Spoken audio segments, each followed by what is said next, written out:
ada beberapa ulama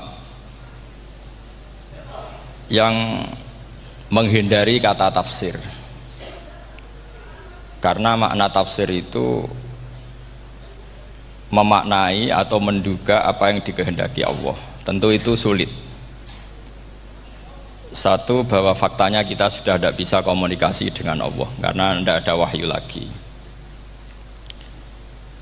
Sehingga dari kehati-hatian ini pernah suatu saat Abu Bakar ditanya, ma makna abban fi qaulihi ta'ala wa faqihata wa abba. Beliau menjawab, saya tidak lagi pantas hidup di atas bumi di bawah naungan langit jika saya mengatakan naqulu fil Quran, jika saya harus berpendapat tentang Quran apa yang tidak saya ketahui. Itu kehati-hatian yang dilakukan Sayyidina Abi Bakrin As-Siddiq. Tapi teori ini berbanding paradok, berbanding ekstrim ketika bahwa Quran itu diturunkan itu sebagai hudan, sebagai petunjuk, kedua sebagai bayanan, sebagai penjelas. Dan ini yang saya yakini, kalau sebagai penjelas, Quran itu harus jelas sekali dan bisa menjelaskan. Dan Quran mensifati dirinya wal kitabil mubin, demi kitab yang memberi penjelasan. Sehingga dari sudut ini orang kafir pun mungkin memahami Quran. Dan menurut saya orang kafir pun bisa paham Quran. Kalau Ahok itu melintir Quran, tidak memahami Quran, paham? Senok harganya itu melintir Quran tapi tidak memahami Quran. Tapi bahwa Quran itu bisa difahami orang kafir itu ya. Logikanya gampang begini, kata Imam Syafi'i dalam kitab Ar-Risalah. Ketika Quran turun, itu pendengarnya itu udah ada yang muslim, belum ada santri Kewagian, nggak ada santri Lirboyo, udah ada santri Sarang. Pendengarnya itu non muslim. Nah ini sampai angen-angen, ketika Quran turun tuh pendengarnya muslim atau non muslim? Non muslim. Andai kan Quran itu turun tidak difahami orang kafir, maka lalu objeknya siapa, sasarannya siapa? Lah sebab itu akan aneh kalau kita yang mondok, misalnya ngaji Edkon, ngaji Alfiyah, ngaji Ulumul Quran, apa saja. Kemudian Anda tidak paham Quran, padahal orang kafir saja bisa paham. Nah ini tantangan bagi kita. Sing kafir wis paham Quran, masa kita santri tidak paham Quran. Makanya begini, di antara awal-awal periode Makkiyah ada surat disebut Qul ya ayyuhal kafirun. Katakan Muhammad ya ayyuhal kafirun. Karena mukhotabnya atau lawan dialeknya Nabi adalah orang-orang apa? Kafir. Mereka paham ketika dijelaskan Quran, paham. Dan sebagian mereka menjadi mukmin karena paham. Itu termasuk isi makalah yang saya utarakan di sini. Mereka tanya, ya Muhammad, siflana rabbak amin dahabin amin nuhasin amin hajarin. Karena orang kafir jahiliyah itu punya tren yang namanya Tuhan itu fisik. Mereka punya Lata, punya Uzza, punya Hubal. Sehingga kalau Tuhan-Tuhan kita ini dari batu, Muhammad, katanya Anda punya Tuhan yang berbeda. Lalu Tuhan Anda ini dari emas atau dari perak. Turunlah ayat Qul huwallahu ahad Allahus samad. Lagi-lagi mukhatabnya adalah orang kafir. Makanya ini juga akhirnya jadi ilmu madhab, ilmu tentang firqah-firqah dalam Islam, bahwa kesalahan terbesar orang Khawarij sebagaimana yang dikutip Imam Bukhari, nanti saya mencari di juz 4 atau di juz 3, pokoknya di bab babu qitalil Khawarij, karena Imam Bukhari punya adat diulang-ulang. Kata Ibnu Umar yang dikutip Imam Bukhari, innahum intolaku ila ayatin nazalat fil kufar faja'aluha alal mu'minin. Orang-orang Khawarij atau kalau sekarang orang-orang radikalisme itu meneliti Quran, kemudian ketika ada kriteria manusia-manusia tertentu itu dianggap itu kenanya orang Islam, korbannya orang Islam. Padahal awal mula ayat ini turun untuk orang kafir atau kritikan pada orang kafir. Ini cilaka betul. Karena logikanya seperti yang dikatakan Imam Syafi'i, ketika Quran turun ini nggak ada orang Islam, yang ada orang kafir, sehingga mukhatabnya adalah orang kafir. Tapi ayat-ayat ini nanti dipakai Khawarij untuk mengcounter orang Islam, sehingga mereka mudah mengkafirkan kita karena pakai ayat yang dari awal Allah mengkafirkan orang kafir, sekarang ayat itu dipakai mengkafirkan orang Islam. Ini saking gebleknya orang apa? Khawarij. Makanya kata kitab Fathul Bari yang menyarai Bukhari itu, yang mendorong orang Khawarij seperti itu adalah jahluhum bisyariah. Memang mereka benar-benar bodoh, benar-benar goblok. Misalnya kita kiai atau kita ma'arif atau kita santri atau kita orang soleh, kemudian kita tidak bisa melakukan apa yang kita katakan, terus kita oke lah, kita kena kritik misalnya atakmurunan nasa bil birri apa watan sauna anfusakum wa antum taslunal kitab. Terus kita katanya bisa ngomong tapi tidak bisa melakukan, terus dikritik dengan ayat itu mestinya tidak tepat. Karena itu asbabun nuzulnya adalah orang-orang Yahudi karena tahu bahwa sifat Rasulullah itu ada di Taurat, mereka menyuruh keluarganya itu masuk Islam, tapi mereka sendiri tidak mau Islam. Kemudian turunlah ayat atakmurunan nasa bil birri wa tansawna anfusakum wa antum taslunal kitab afala ta'qilun. Sekarang perbandingannya begini, misalnya ada orang Islam, taruh saja Zaid itu maling, ya maling, konsisten dia malingnya sampai tua. Terus menurut Anda Zaid yang muslim ini, Zaid itu muslim tapi maling, jangan bilang maling tapi muslim, dia itu ya. Kemudian Zaid bilang ke anaknya, "Cung, kowe aja dadi maling, dadi santri sing soleh, sing maling bapak tok." Ndak. Ini menurut analisis usul fikih. Ngomongnya Zaid itu benar apa salah? Benar kan? Nasihatnya ya benar, ngomongnya juga benar. Kamu ndak bisa ngeritik Zaid. Kamu bisa ngomong tapi ndak bisa melakukan, ndak bisa. Fa innal amra bil ma'ruf wajib. Wal qawla bil ma'ruf ya wajib. Wal qaula bil haqqi ya wajib. Jadi itu hal yang berbeda. Misalnya fa innal amra bil ma'rufi wajibun, memerintahkan barang baik itu baik. Wa innal qaula bil haqqi ya wajib, mengatakan yang hak itu ya wajib. Berarti Zaid tetap kena khitab. Kamu harus nasihati anak secara benar. Kamu juga harus ngomong hukum secara benar. Lalu ketika Zaid ngomong hukum secara benar, cung aja maling, maling ku dosa. Cung aja nerusno profesi ini bapak maling itu tidak benar. Dia berarti sudah melakukan dua kebenaran, yaitu ngomongnya benar, nasihatnya benar. Dia salah, perilakunya tetap maling. Tapi jangan karena dia maling lalu omongannya enggak salah juga, berarti salahnya malah tiga. Makanya ini pentingnya ngaji sama ulama, sama ahli usul fikih. Jadi tidak bisa dicampur adukkan. Zaid gagal dalam perilaku, tapi jangan gagal lagi di nasihat. Nanti kalau dia tidak nasihati, maka anaknya terus maling, alasannya niru bapaknya.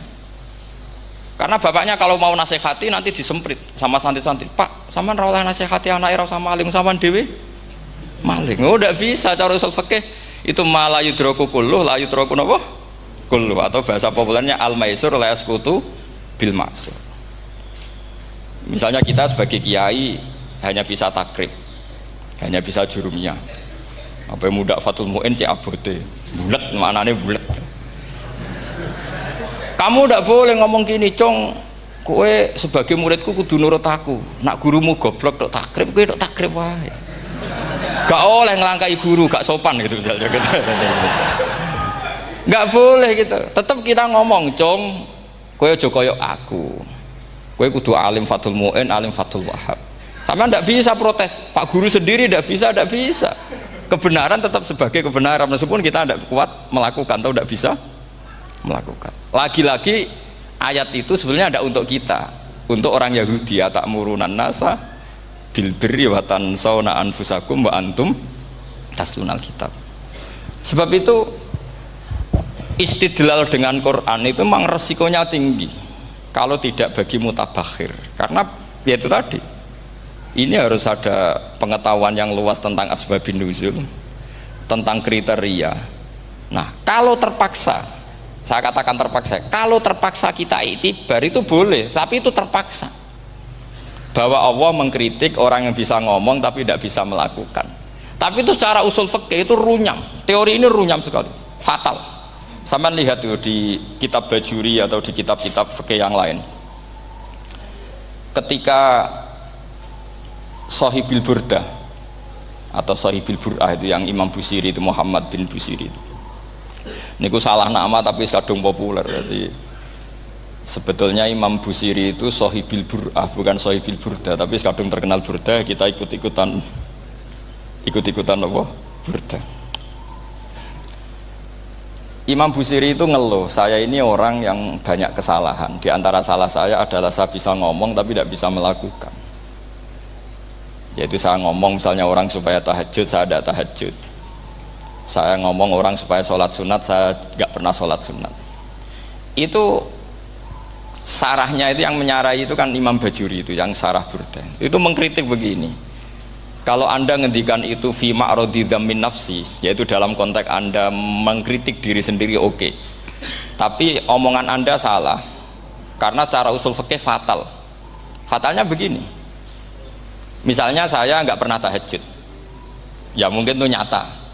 Oke, mungkin itu nyata.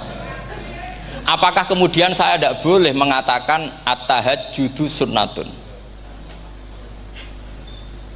Apa saya diwajibkan diam hanya karena saya tidak pernah tahajud, terus saya seorang kiai yang haram mengatakan at-tahajjud sunnatun? Saya harus tetap mengatakan kalau tahajud itu sunnah. Saya kalau punya santri terus saya bilang, "Cung, napas nganggur yuk tahajud itu sunat." Karena mengatakan kebaikan pasti bagian dari kebaikan itu sendiri. Makanya kata Imam Bajuri, fakaifa yakunul amru bil ma'rufi mazmuman. Bagaimana mungkin sesuatu yang jelas baik karena memerintahkan kebaikan mazmuman menjadi sesuatu yang tercela hanya karena yang mengatakan tidak melakukan. Fa innal fi'la ya amrun wal hukmu ya amrun akhar. Itu beda. Jangan karena Anda tidak minum teh karena diabetes, terus Anda kalau ada tamu tidak disuguhi teh. Karena saya sendiri tidak minum teh. Wah ya repot kalau gitu. Nah, itu lagi-lagi tadi orang Khawarij salah ketika mengartikan ayat yang harusnya objek kritiknya itu orang kafir, kemudian karena Quran lama sekali dibaca orang Islam sampai orang itu lupa kalau Quran awalnya turun diantaranya adalah membenahi akidahnya orang kafir, sehingga korbannya orang Islam. Itu mirip seperti cerita kita ya, santri-santri itu kalau punya musuh itu baca Hizib Nasor. Dulu pengarang Hizib Nasor itu musuhnya orang fasik, sehingga dihizib. Santri ora duwe musuh wong fasik, duwene kancane dhewe, akhirnya kancane yang kena hizib. Nah ini penting saya aturkan ya, sama seperti itu. Lama sekali Quran itu hanya dibaca orang Islam dan komunitasnya Muslim, sehingga seakan-akan semua kritikan Quran itu pada orang nopo Islam. Padahal jelas Quran ada kul ya ayyuhal kafirun. Jelas mukhatabnya orang kafir. Sadaqata lakum dinukum waliyadin. Nah ini penting kalau aturakan. Makanya kalau melihat itu, Quran jelas bisa difahami orang kafir. Bahkan banyak orang kafir yang menjadi muslim karena faham maknanya apa? Faham maknanya Quran. Itu jelas sekali. Itu masyhur sekali dialeknya Nabi dengan Walid bin Mughirah, dengan Utbah, dengan banyak sekali termasuk dengan Abu Jahal, dengan Abu Lahab. Bahkan orang-orang kafir Quraisy itu menyewa namanya Musailamah Al-Kadzab. Kalau di sini umumnya baca Musailamah apa Musailimah? Trennya di sini pakai fathah ya. Oh, itu entah ya, nggak tahu saya yang masalah yang mana itu kan, karena memang kalau dalam ilmu riwayat itu sekali salah baca itu kasus betul, kayak Sa'id bin Musayyab atau Sa'id bin Musayyib itu ketika beliau sugeng itu kalau dipanggil Sa'id bin Musayyab itu marah besar, karena maknanya Sa'id al-Musayyab itu yang ditawan. Makanya beliau bilang sayyabatni Irak wa anal Musayyib. Orang Irak mengatakan saya ini ditawan, sebenarnya saya yang menawan mereka. Tapi al-masyhur itu dibaca Sa'id bin Musayyab, padahal dia tidak mau dipanggil Sa'id bin Musayyab, Sa'id bin Musayyab. Karena Nama ini penting. Pentingnya begini.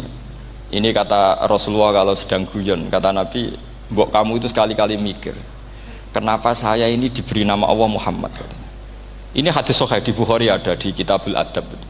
Banyak lah tag ini. Kenapa ya Rasulullah?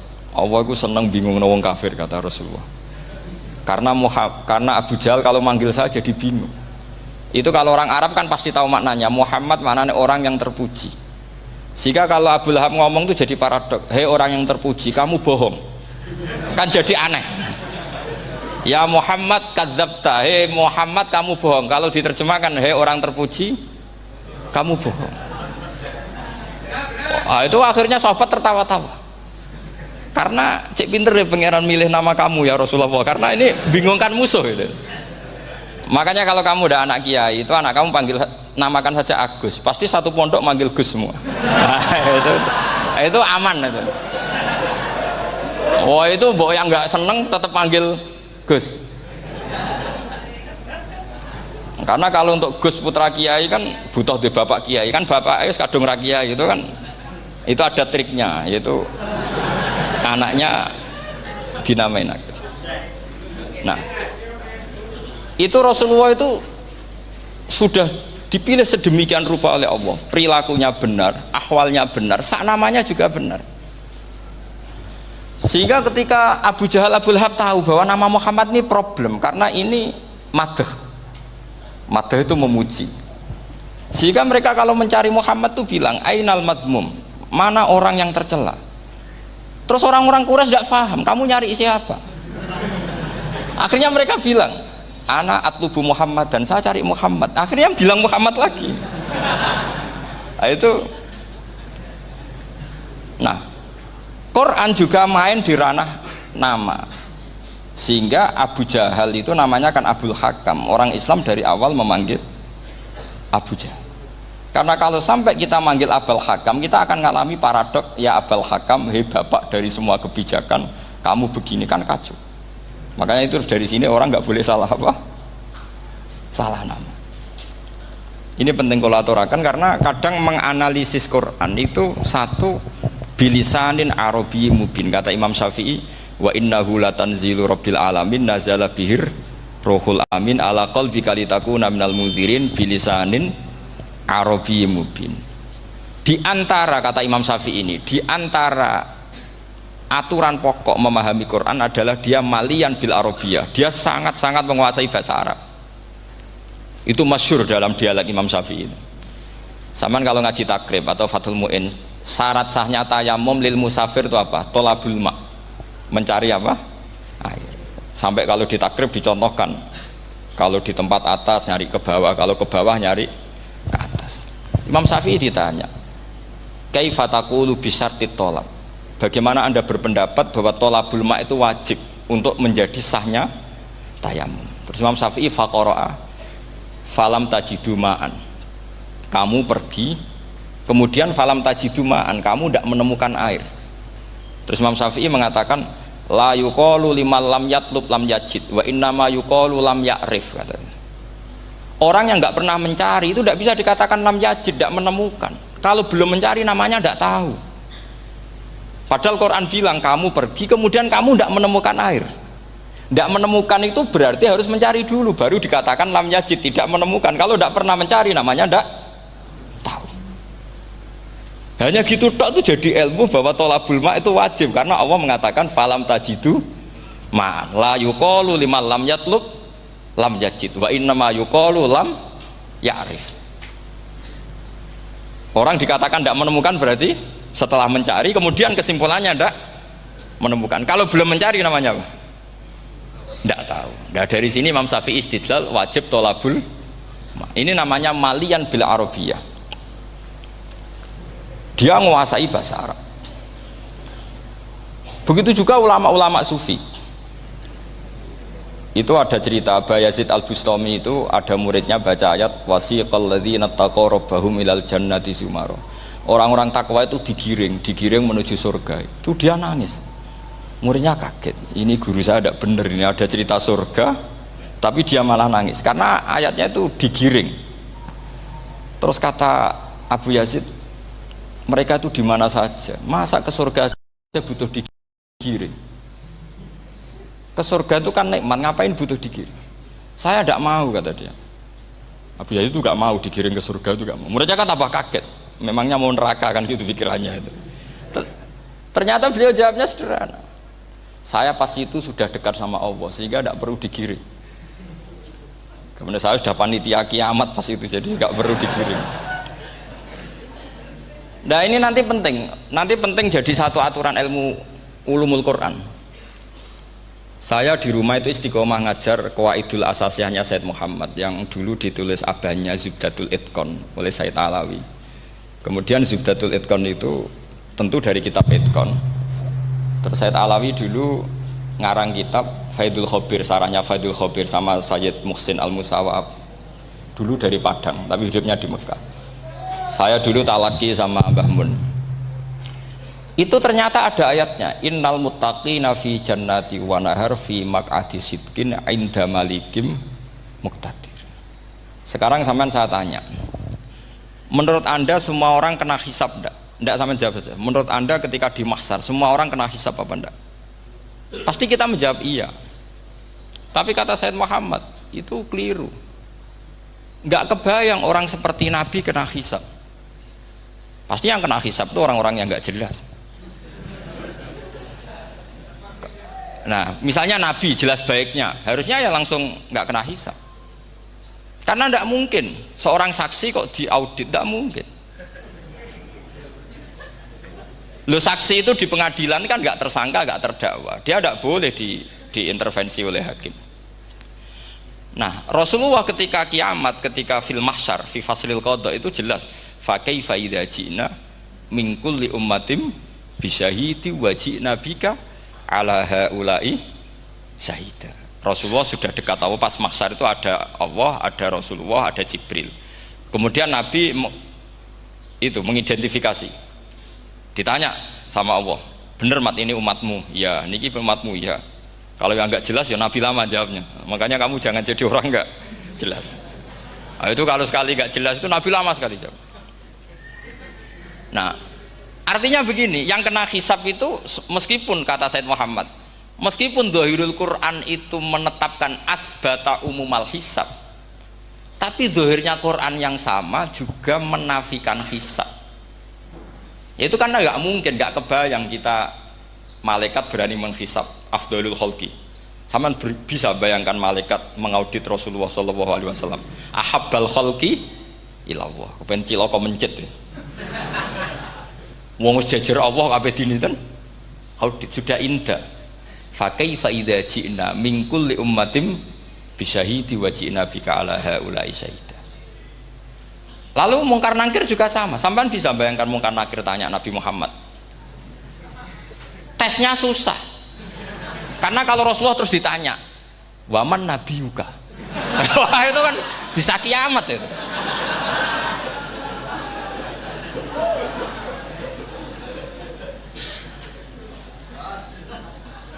Paham ya? Makanya kata Said Muhammad, ini kan teman-teman tanya, biar caranya alim tafsirnya saja, caranya satu hafal Quran, dua hafal Sahih Muslim, tiga semua orang sudah mati, tinggal kamu yang alim. Nah, itu, oh itu mesti aman itu. Nah kalau sampean tanya saya, apa buktinya Gus kalau orang tertentu tidak kena hisab? Ya buktinya tadi, misalnya innalladzina qalu rabbuna Allahu tsummas taqamu tatanazzalu alaihimul malaikatu alla takhafu wala tahzanu wa abshiru. Mungkar nakir adalah malaikat penakut, membawa ketakutan. Sementara para wali ini jelas malaikat kena konstitusi, malaikat harus mengatakan ke para wali alla takhafu wala tahzanu. Padahal Nabi tentu sayyidul auli. Para wali saja malaikat kena aturan, kamu harus bilang alla takhafu wala tahzanu wa abshiru. Hei para wali, kamu jangan susah, jangan gentar, kamu harus gembira. Kamu bisa bayangkan misalnya mungkar nakir bawa godok, atau orang kalau dipukul jul sak walang-walang. Kemudian kamu bayangkan si Abdul Qadir ngalami itu, Abdul Hasan Asadali ngalami itu, Abu Yazid Al-Bustami. Kalau itu ngalami gitu semua, ngapain kita jadikan mursyid?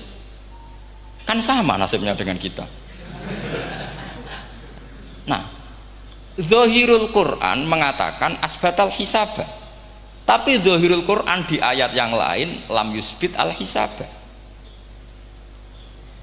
Makanya tadi umumul Quran juga ditaksis dengan muqayyid, yang mutlak ditaksis dengan yang muqayyad, yang mujmal ya sama seperti itu, aturannya seperti itu, ditafsil sama yang mufassal. Sama orang kafir yang jelas, sampean bisa bayangkan malaikat ngaudit Fir'aun, cek kurang penggaweane, jelas eleke kok di audit. Misalnya Abu Lahab di audit, wah malaikatnya celaka mencet, berarti dia agak percaya sama pernyataan Tuhan tabat yada abi lahabiu.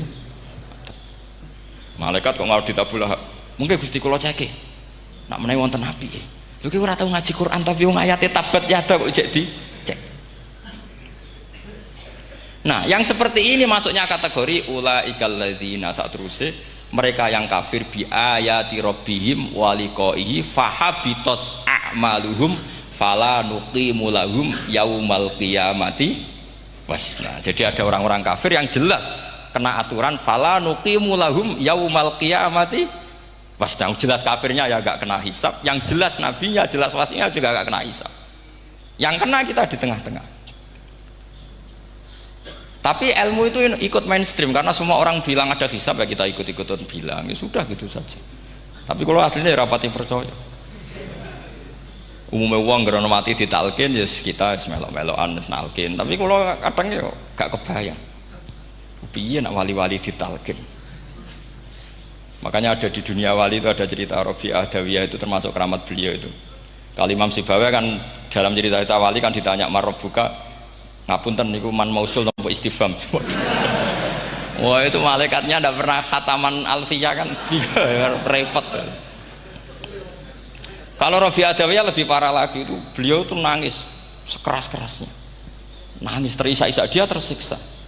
Ya Allah, engkau itu zat yang paling saya kenali dan harusnya semua makhluk itu kenal engkau, tapi ini hamba engkau tanya engkau itu siapa ya? Itu kan ini orang aneh kata gitu. Karena Allah itu adharud dzahir, kata sampai Imam Sibawi silakan a'raful ma'arif. Jadi wong ora Allah wis geblek tenan dari Imam Sibawi. Imam Sibawi kan atas nama dia pakar nahwu pertama mengatakan domir paling makrifat di antara 6 isim makrifat, paling makrifat itu domir. Tapi meskipun gitu a'raful ma'arif Allah, yang paling makrifat dari sekian isim makrifat itu Allah. Artinya satu nama yang orang harus kenal semua.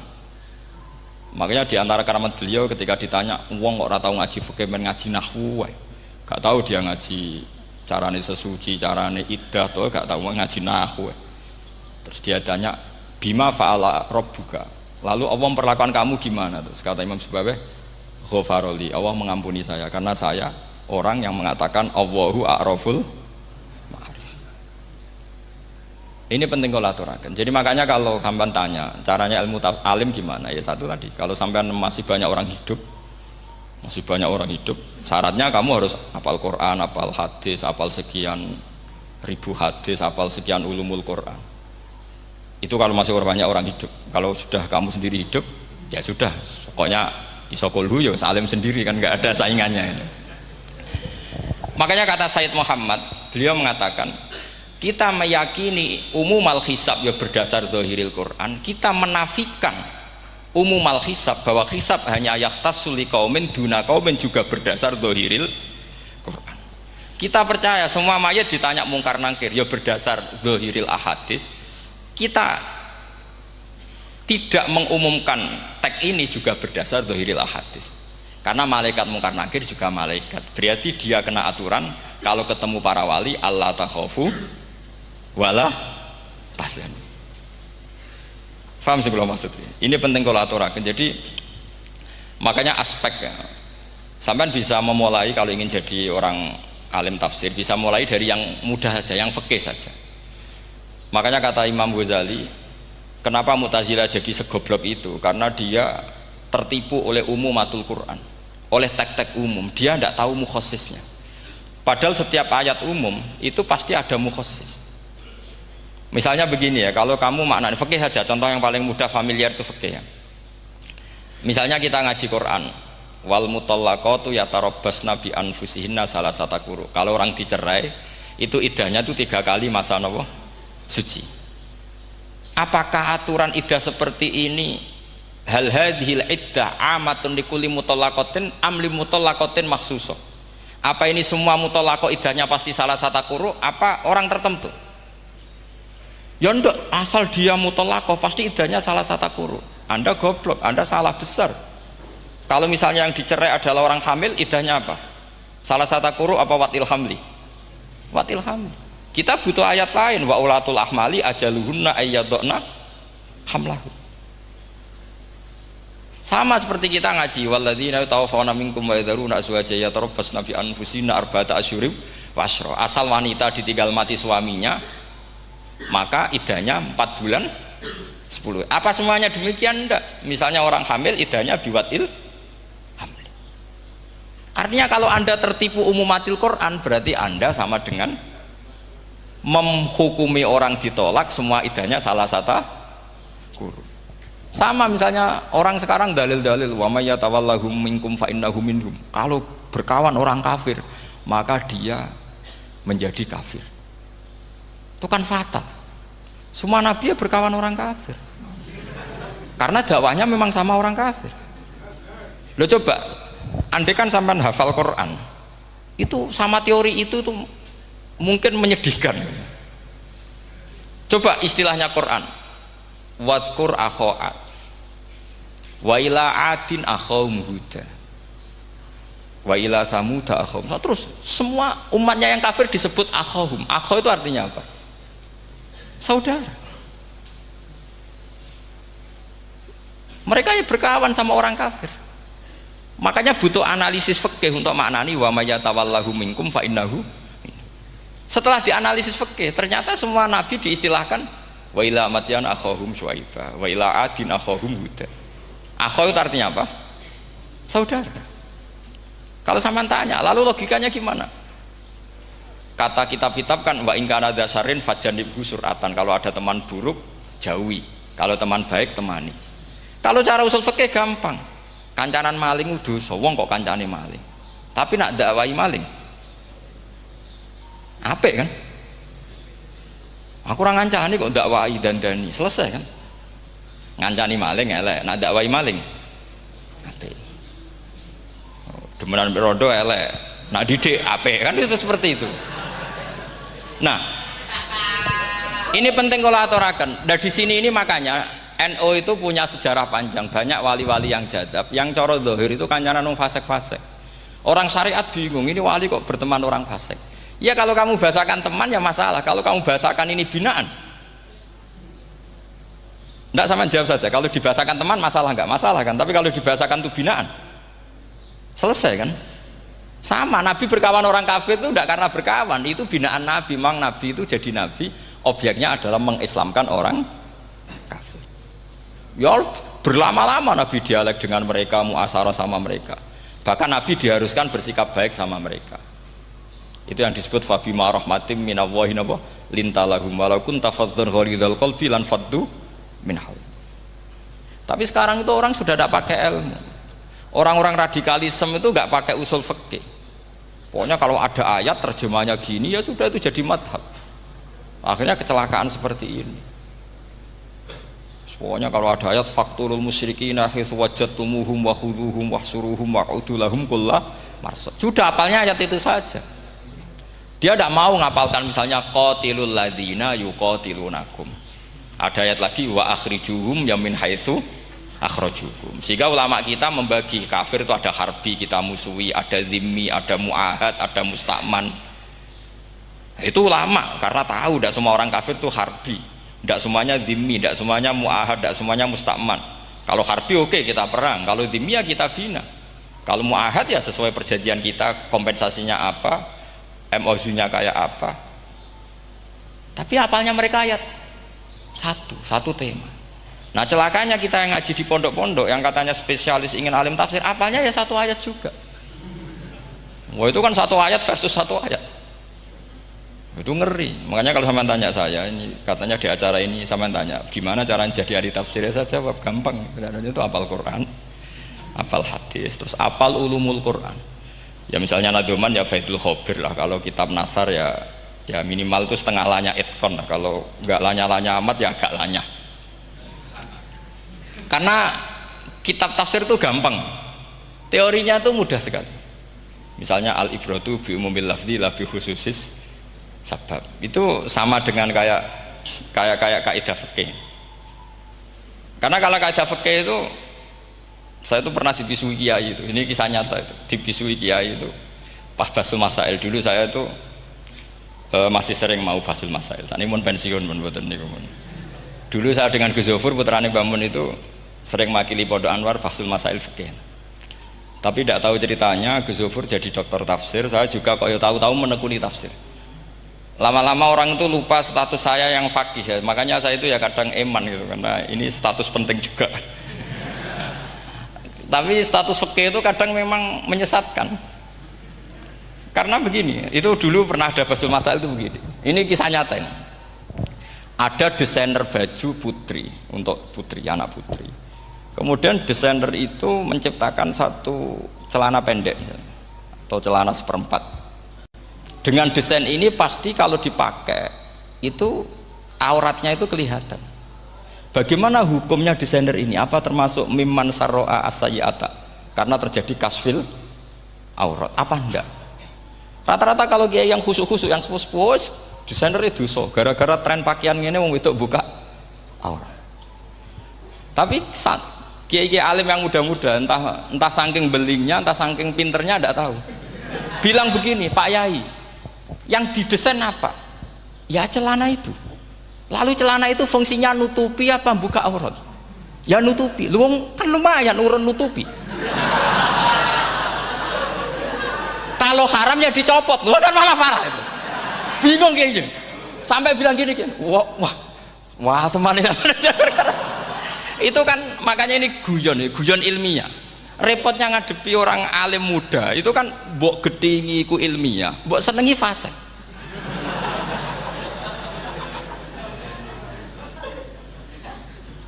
Ketika kiai yang khusyuk tadi tak tanya, kalau desainer katok seprapat, paham gitu? Kau coba yang celana dalam terlalu vulgar itu, paham gitu? Nggak, rok saja lah, rok mini misalnya, rok selutut. Sampean jangan ngeres ya, yang rok selutut misalnya. Rok selutut itu desainernya kena hukum haram enggak? Sampean jawab saja.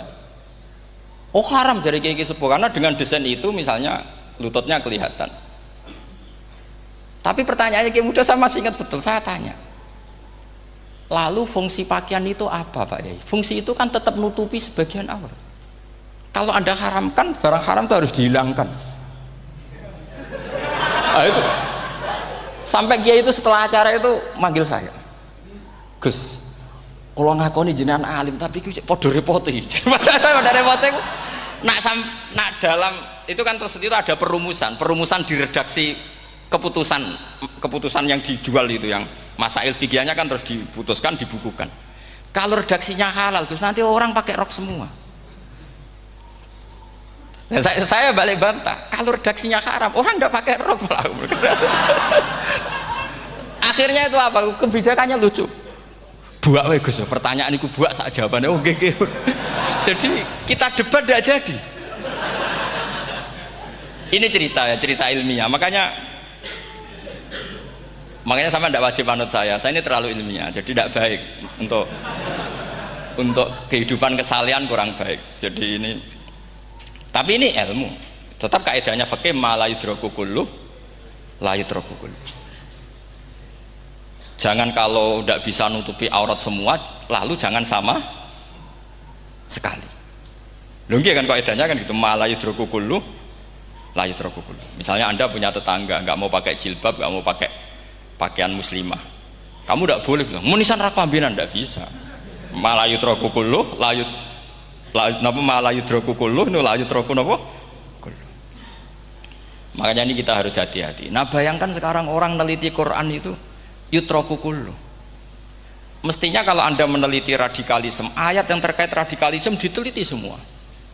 Ternyata di surat Taubat yang disebut suratus Saif, yang bahkan haram baca bismillah, itu ada ayat wa in ahadum minal musyrikin nastajaraka fa'ajirhu hatta yasma'a kalam Allah summa ablighu ma'mana. Muhammad, kalau ada orang kafir mau belajar Quran sama kamu, ya harus kamu pelajari hatta yasma'a kalam Allah. Setelah mereka mau belajar, ya ablighu ma'mana summa ablighu ma'mana, kamu harus menjamin keamanan dia. Itu di surat Taubat, termasuk akhiru suratin nazalat, gak mungkin terjadi mansukh. Tapi orang-orang ekstremis selalu pakai faqatulul musyrikin haitsu, apalan itu terus. Yang orang liberal yang menaparin la ikraha fiddin, ya sudah seperti itu.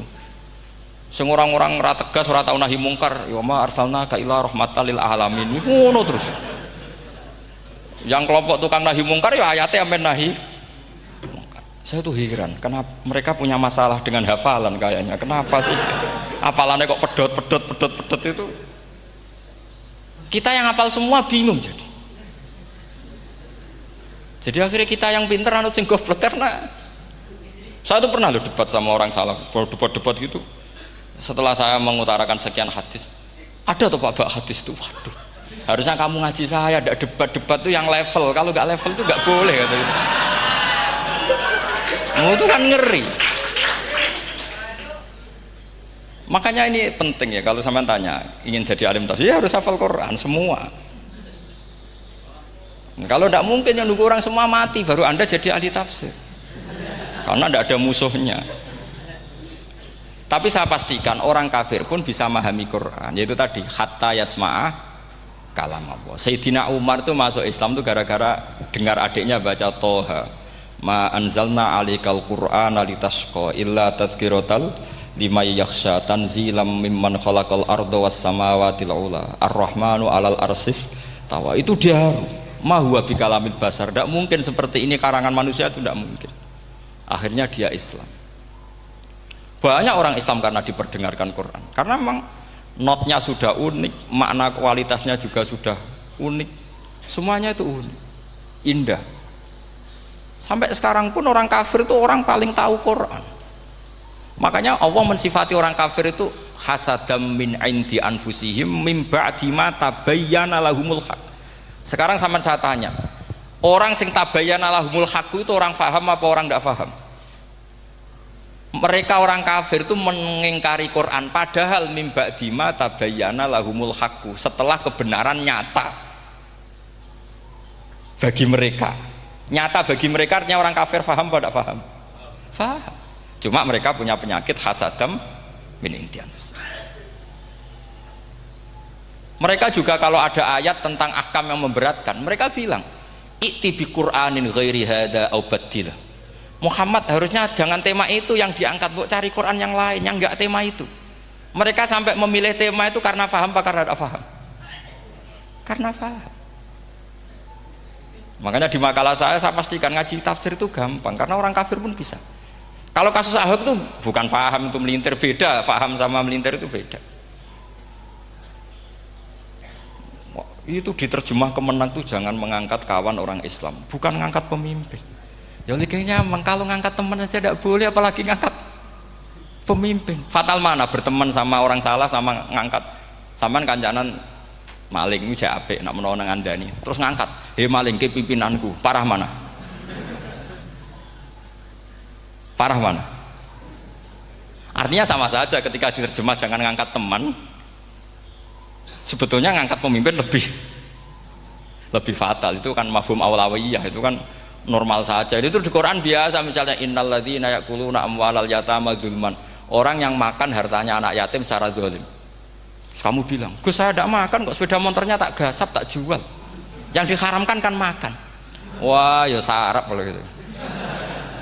Maknanya begini, memakan harta anak yatim artinya ifsad. Ifsad itu merusak. Nak ngono ikhraq, membakar atau mencuri sama dengan makan, bal asad, malah kan lebih apa? Lebih apa? Dasar. Jadi yakuluna di situ tuh ba'dul amsilah, sebagian contoh min wujuhil ifsad atau min wujuhil ihlak. Jangan kok karena ayatnya makan, oh yang haram tuh makan, kalau nyuri gak apa-apa. Waya fatal. Itu kan sama dengan santri geblek dikandani kiai ini, "Cung, kowe mbek bojomu jogeman naboi." Suatu saat istrinya lapor lagi, "Pak Yai sekarang tidak naboi tapi nyadui." Karena naboi itu pakai tangan. Pertama dilaporkan kiainya, Pak Yai, suami saya itu sering memukulin saya pakai tangan gini. Jong jogeman nabuki bojomu. Nggih Pak Yai siap. Satu saat istrinya lapor, Pak. Tetap benjut, kenapa? Kulo nak niki disadui. Mergo pikirane sing haram nabok, nak nyaduk halal. Wah itu kan ngajak goblok bareng. Nah masalahnya di usul fikih kasusnya seperti itu. Makanya saya ini kadang ya maliki sekali. Kadang saya itu maliki sekali. Kadang ya. Misalnya begini, saya beri contoh. Ini yang kisah nyata ya. Ada seorang Arabi datang ke Rasulullah. Ya, tadi kan teman-teman minta juga ilmu hadis ya. Ini satu paket saja. Itu tadi nanti kalau sampean kasih lalim itu sudah ada urusan saya tadi. Nunggu orang mati banyak tadi. Kalau nggak usah nunggu orang mati, sarannya tadi apal tadi. Ya Rasulullah ahlak tuh. Saya ini orang yang rusak. Wama ahlakaka. Lalu yang bikin rusak kamu apa? Qol waqatu imroati fi nahari Ramadan. Saya menjima istri saya ketika masih siang. Fi nahari Ramadan, siang Ramadan. Walhasil Nabi tidak menyuruh hanya kodok, tapi menyuruh kafaroh. Kafarohnya itu merdekakan budak atau memberi makan 60 orang miskin atau puasa berapa? Puasa 60 hari. Atau urut merdekakan budak atau puasa 60 hari atau memberi makan sitina miskin. Oke, kita sepakat ya hadis itu sahih dan diulang-ulang oleh Ashabus Sunan. Oke, riwayatnya agak masalah. Sekarang kita analisis maknanya. Sekarang sampean saya tanya, kalau anda misalnya sekarang jam berapa ini? Misalnya sekarang jam 9 kurang seperempat Ramadan, terus anda rokok atau anda ngopi, kepengen ngopi terus ngopi tanpa udhrin syar'iin, anda hanya wajib qadha apa bayar kafarah? Tidak sampean jawab. Rata-rata kiai kita, oh mau wajib qadha Gus karena gak jima. Sing seru kafarah itu nak jima. Kan ngombe kopi be jima beda. Pertanyaannya tuh lucu, ini naif secara fikih masalah. Masalahnya begini. Jima bojo itu tidak zina. Jima bojo itu zina apa enggak? Enggak. Berarti dengan makan bedanya apa? Sama kan? Sama-sama amrun mubah. Sesuatu yang boleh. Kenapa hukumannya berat? Makanya kata Imam Malik, ndak itu nilainya. Nilainya adalah hadku hurmati Ramadan bi ghairi udhrin syar'iyyin. Makanya kata Imam Malik, siapapun yang makan fina hari Ramadan, iftar apapun fina hari Ramadan bi ghairi udhrin syar'iyyin, maka hukumnya sama dengan jima fina hari Ramadan. Karena sama-sama ihlak ifsad hurmata Ramadan bi ghairi udhrin syar'iyyin. Loh enggak, ini ilmiah. Kamu udah harus cocok, tapi otak kamu harus percaya. Loh iya kan beda kan? Saya secara nafsu tidak cocok, cek berarti. Tapi ilmiah saya setuju. Kalau kiai ngandani itu kan pasti pakai badul amsilah, kan nggak mungkin semua contoh disebut. Jong penak melaku jogo mandul wong wedok iku mari setan. Mboten delok Mbah, nyekel lho malah parah to. Ndak bisa. Makanya ini masalahnya lafat. Ini kembali ke Imam Syafi'i bilisanin arabiyyim mubin. Ketika seorang kiai bilang cung jogeman delok cawe itu adalah mengungkapkan al-muharramat. Bukan mentaksis yang haram itu hanya melihat. Saya ulang lagi ya, ketika seorang kiai bilang cung jogeman delok wedok sing haram, itu semangatnya adalah melawan keharaman, bukan mentaksis yang haram hanya delok. Itu di Quran normal semua, di semua lugat ya biasa. Itu kan sama seperti misalnya seorang mbah ngasih uang cucunya, cung tak kayak duit 100.000, cung gue tuku es, terus gue mendingan nah ragu tuku es haram iki kan ngongkone tuku es. Lah kepen putumu mati kan nyeben 100.000 gue tuku es. Ya mulai dulu istilahnya nak mbah ngekeki putu cung 100.000 gue tuku es. Cara wong kuno. Nah, maksudnya gue pokoknya umumnya cah cilik senane es cuma nyebut. Ya sudah seperti itu. Sama seperti Quran menghentikan begini. Ini memang saya latih yang fikih dulu, yang pokok-pokok. Di antara yang nggak boleh dikawin adalah wa antasma'u bainal ukhtaini illa ma qad salaf. Kamu tidak boleh menikahi Sri dan Zainab, kakak beradik. Sudah sepakat nggih? fi nikahin wahid, nggak boleh al jam'u bainal ukhtain. Jadi mbaknya kamu kawin, adiknya kamu kawin fi nikahin wahid. Tapi nak ngeduni boleh, berarti kan dengan waktu yang berbeda. Quran hanya menyebut itu. Kemudian Rasulullah zaman Sugeng itu hanya nambahi wala bainal mar'ati wa ammatiha wala bainal mar'ati wa kholatiha, juga nggak boleh menikahi ponaan plus buliknya, baik bulik dari bapak yaitu ammah maupun bulik dari ibu disebut apa? Kholah. Kemudian ulama fikih merasa ada yang kurang, ditambahi lagi. Dua perempuan yang andekan yang satu itu lelaki kok haram nikah, berarti haram jam'u fi nikahin wahid. Misalnya cucu rabibahnya boleh enggak? Enggak boleh kan? Berarti kalau sampai mengumpulkan cucu dan bahnya fi nikahin wahid juga enggak boleh. Tapi orang yang waras itu tidak akan nyalahkan Quran ketika tidak lengkap. Wa antasma'u bainal ukhtain ila ma qad sal, ini tidak lengkap. Yang haram kan tidak hanya jam'u bainal ukhtain, termasuk mengumpulkan cucu dan bahnya, karena Quran nggak mau dengan logika tidak waras itu, tidak mau. Taruh saja orang itu rata-rata bahnya kan umur 70 tahun, cucunya umur 17 tahun, kebayang nggak kamu nikahi sehingga adik kan boleh bareng, pasti kamu milih bareng. Makanya Quran hanya bakas wa antasma'u final ukhtain, karena yang mungkin masih menggugah selera itu dua. Tapi kalau cucu sama mbahnya itu, kalau ada yang masih selera kan ya sarap itu. Tapi fikih sebagai kaidah tetap menerangkan termasuk yang haram jam'u adalah bainal mar'ati wajad dadiha. Paham juga maksudnya? Artinya ketika menyebut itu tidak jaminan merangkum semua hukum, tapi ba'dul amsilah. Fa'innal akila yaktafiya bi isyaratil ba'di, karena orang kalau punya akal diisyaroi sebagian sudah faham. Ini penting kalau aturakan, jadi ini penting. Nah bayangkan sekarang banyak gerakan-gerakan ahli Quran katanya, tapi nggak memahami ilmu usul fikih. Qur'ane ra ono ya wis, nang Quran ra ono cerita harame asu, nak ngono asu ya halal, ora ono Qur'ane. Sing ra ono iku tekem ora Quran iku aneh-aneh.